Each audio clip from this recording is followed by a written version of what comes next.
Claire Sebastian from CNN. How do you interpret the comments that we heard from President Trump on Monday that Ukraine may someday be Russian? Do you take it seriously?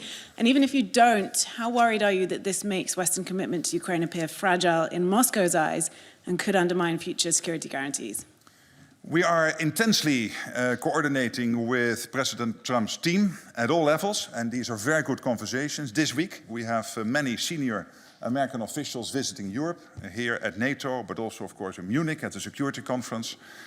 There is a convergence of views that we have to make sure, one, that Ukraine gets in the best possible position to start talks. Two, to make sure that whatever comes out of those talks, and when that will happen, that we have to be sure collectively and assure collectively that what comes out of it is durable. So no repeat of what we had with the Minsk agreement in 2014. I appreciate the opportunity to share President Trump's approach to the war in Ukraine. We are at, as you said, Mr. Secretary, a critical moment. As the war approaches its third anniversary, our message is clear. The bloodshed must stop, and this war must end. President Trump has been clear with the American people and with many of your leaders that stopping the fighting and reaching an enduring peace is a top priority. He intends to end this war by diplomacy and bringing both Russia and Ukraine to the table. And the U.S. Department of Defense will help achieve this goal. We will only end this devastating war and establish a durable peace by coupling allied strength with a realistic assessment of the battlefield. Well, first of all, we are on the right trajectory, indeed, when it comes to the aim of equalizing what the US basically decides as a one nation within NATO comparable to all the other allies within NATO, so that we are equalizing. And here we see that Canada and Europe are even over 50% now, so that is good. But we have to maintain that trajectory. That's crucial, and I completely concur with President Trump and his team that this is the only sensible way forward. Then, of course, to the question of future support for Ukraine, no doubt there will be a debate, I expect, between allies, who is going to pay for it, where it comes from, etc. But there is also a large agreement between all allies that we have to make sure that Ukraine has what it needs in terms of training, in terms of military equipment, to make sure that whenever peace talks start, they can do that from a position of strength. We want, like you, a sovereign and prosperous Ukraine. But we must start by recognizing that returning to Ukraine's pre-2014 borders is an unrealistic objective. Chasing this illusionary goal will only prolong the war and cause more suffering. A durable peace for Ukraine must include robust security guarantees to ensure that the war will not begin again. This must not be Minsk 3.0. That said, the United States does not believe that NATO membership for Ukraine is a realistic outcome of a negotiated settlement. Instead, any security guarantee must be backed by capable European and non-European troops. If these troops are deployed as peacekeepers to Ukraine at any point, they should be deployed as part of a non-NATO mission, and they should not be covered under Article 5. I think my reaction needs to have two elements. First of all, on the defense spending.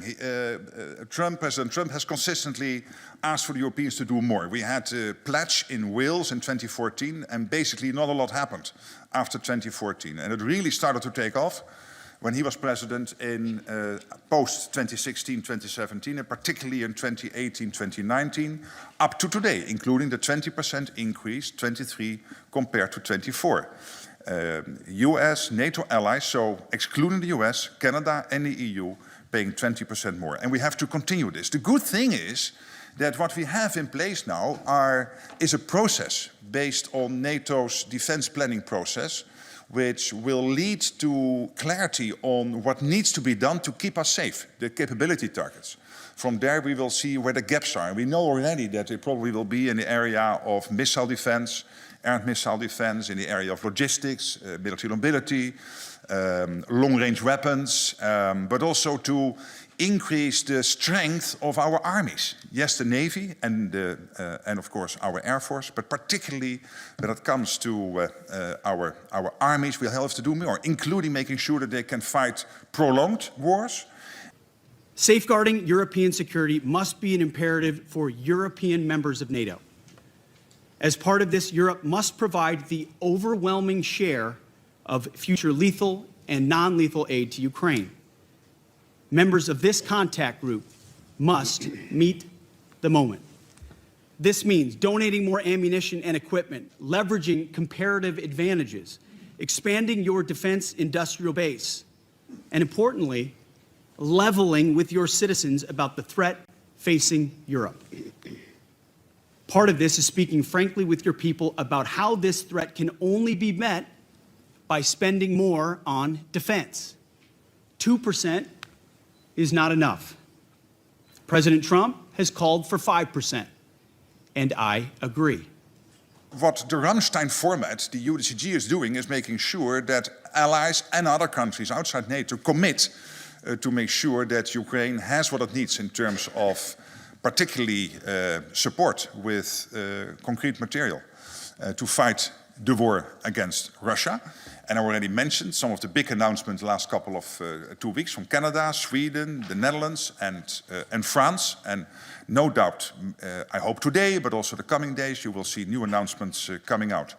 So you need that format, and then you need to set you to make sure that you organize all the aid being delivered into Ukraine in the best possible way, that it has maximum use for you guys in Ukraine to fight the war. Plus, of course, making sure that the training takes place. Because what you need is the defense gear to defend yourself, the tanks and the anti-ballistic missiles, the air defense systems and everything you need to defend yourselves and to fight the war, but also the training. And that is what NSETU is organizing. So we need those two. So I think there's a future for both. Increasing your commitment to your own security is a down payment for the future. A down payment, as you said, Mr. Secretary, of peace through strength. We're also here today to directly and unambiguously express that stark strategic realities prevent the United States of America from being primarily focused on the security of Europe. The United States faces consequential threats to our homeland. We must and we are focusing on security of our own borders. We also face a peer competitor in the communist Chinese with the capability and intent to threaten our homeland and core national interests in the Indo-Pacific. The U.S. is prioritizing deterring war with China in the Pacific, recognizing the reality of scarcity and making the resourcing trade-offs to ensure deterrence does not fail. Deterrence cannot fail for all of our sakes. Putin would attack NATO, the reaction will be devastating. He will lose. So let him not try it. And he knows this. The deterrence and defense is very strong. What we have to make sure of is that 4 or 5 years from now, given his speed of ramping up his defense industry production and all the other stuff, but also look at what China is doing in having 1,000 nuclear warheads by 2030, investing heavily in its navy. The quality of everything they're producing now at a level that is really comparable to what you're doing within NATO territory. And that is why we need to do the 3 things. Ukraine, 1, making sure that we spend more, considerably more, to make sure that we are able to defend ourselves also in 4 or 5 years. And we need to take those decisions this year. And 3, making sure that we have what we need to defend ourselves, and that is the defense industrial base. And the problem there is we have fantastic companies all over Europe and Turkey and Norway and the UK and in the US and in Canada, but they're not producing enough. European allies must lead from the front. Together, we can establish a division of labor that maximizes our comparative advantages in Europe and Pacific, respectively. In my first weeks as Secretary of Defense, under President Trump's leadership, we've seen promising signs that Europe sees this threat, understands what needs to be done, and is stepping up to the task. For example, Sweden recently announced its largest ever assistance package. We applaud them for committing $1.2 billion in ammunition and other needed material. Poland is spending 5% of GDP on defense already, which is a model for the continent. And 14 other countries are co-leading capability coalitions. These groups are doing great work to coordinate Europe's contributions of legal assistance across 8 key capability areas. These are first steps. More must still be done. We ask each of your countries to step up on fulfilling the commitments that you have made. And we challenge your countries and your citizens to double down and recommit yourselves not only to Ukraine's immediate security needs, but to Europe's long-term defense and deterrence goals.